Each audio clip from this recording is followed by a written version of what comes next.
រឿងដើមកំណើតសត្វឆ្មាកាលពីព្រេងនាយ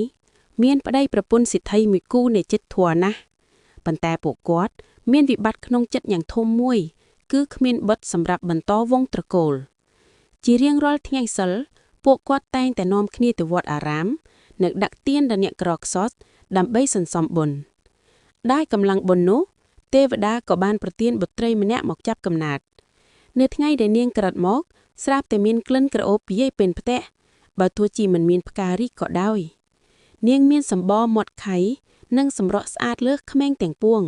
ទើបឪពុកម្ដាយដាក់ឈ្មោះថានាងកុលាបនាងមិនត្រឹមតែស្អាតរូបរាងទេ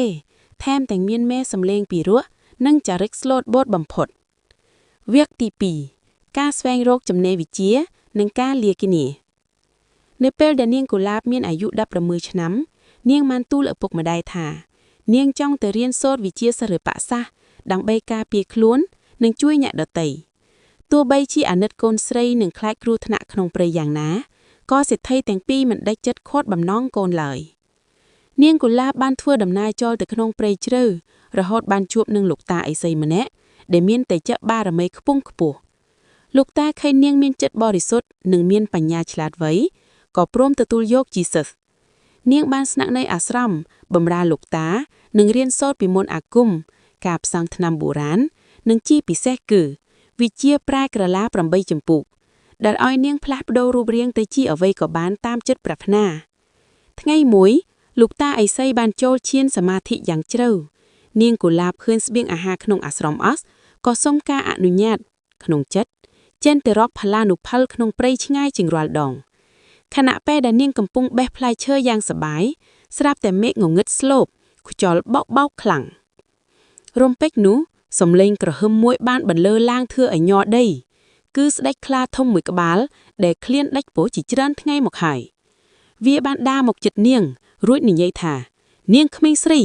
សាច់ឯងប្រកាសជាក្រអូបឈ្ងុយឆ្ងាញ់ណាស់ថ្ងៃនេះឯងគឺជាចំណីរបស់អញហើយនាងកុលាបភ័យញ័រតតាក់ប៉ុន្តែនាងមិនភ្លេចស្មារតីឡើយនាងដឹងថាបើនាងរត់ក្នុងរូបរាងជាមនុស្សនាងប្រកាសជាមិនអាចរត់រួចពីក្រញាំខ្លាឡើយនាងកុលាបចាប់ផ្ដើមសូត្រមន្តអាគមនាងគិតថាបើខ្ញុំប្រែជាដំរីខ្លានឹងមកខំជើងឲ្យខ្ញុំរដួលបើខ្ញុំប្រែជាសត្វហើរលើមេឃខ្ញុំអាចនឹងត្រូវខ្លាលោតចាប់ដូច្នេះមានតែប្រែជាសត្វដែលតូចរហ័សនិងមានក្រញូតមុតស្រួយដូចខ្លាដែរទើបអាចគេចផុតនាងក៏សូត្រមន្តប្រែខ្លួនជាសត្វមួយយ៉ាងដែលមានភ្នែកភ្លឺដុតពេជ្រដែលអាចមើលឃើញធូរក្នុងទីងងឹតត្រចៀកវៃដែលអាចស្ដាប់ដិនសត្រូវមកពីចម្ងាយក្រញ៉ោមដែលមានស្រោមការពារដែលមិនឲ្យមានសម្លេងខ្លួនទុនដោយសម្លៃដែលអាចលោតចូលរុនតូចបាននៅពេលនាងប្រែខ្លួនរួចខ្លាស្ទុះមកខំប៉ុន្តែនាងក្នុងរូបរាងជាឆ្មាបានលោតឡើងលើដើមឈើយ៉ាងរហ័សខ្លាខឹងណាស់ដើរក្រលឹងដើមឈើនោះមិនទុយណាឡើយនាងកុលាបនៅជាប់លើដើមឈើជាច្រើនថ្ងៃរហូតដល់មន្តអាគមនោះហួសពេលវេលាកំណត់តាមច្បាប់សិល្បៈសាស្ត្របើប្រែខ្លួនហើយមិនសូត្រមន្តត្រឡប់មកវិញក្នុងពេលកំណត់ទេនឹងត្រូវរស់ក្នុងរូបរាងនោះរហូតក្រោយពីខ្លាចាក់ចេញទៅនាងកុលាបដែលឥឡូវនេះគឺជាសត្វឆ្មាបានដាយយំម៉ែវត្រឡប់មកភូមិវិញនាងចង់ឲ្យឪពុកម្ដាយប៉ុន្តែសំឡេងដែលចេញមកគឺជាសំឡេងសត្វទៅវិញនាងបានដើរចូលទៅក្នុងផ្ទះសេដ្ឋីជាឪពុកម្ដាយពួកគាត់ឃើញសត្វនេះមានសម្បរស្អាតភ្នែកគួរឲ្យស្រឡាញ់និងមានចរិតថ្លៃថ្នូរខុសពីសត្វព្រៃដទៃក៏អាណិតស្រឡាញ់ឲ្យយកមកចិញ្ចឹមឆ្មាតែងតែដេកក្បែរជើងម្ដាយនិងជួយដេញសត្វកណ្ដោលដែលមកបំផ្លាញទ្រព្យសម្បត្តិក្នុងផ្ទះអ្នកភូមិឃើញឆ្មាមានប្រយោជន៍និងស្អាតបាតក៏នាំគ្នាបង្កាត់ពូជនិងចិញ្ចឹមតគ្នារហូតមកដល់ជំរាបសួរបងប្អូនពុកម៉ែទាំងអស់គ្នាដែលបានមកកាន់ YouTube របស់ខ្ញុំ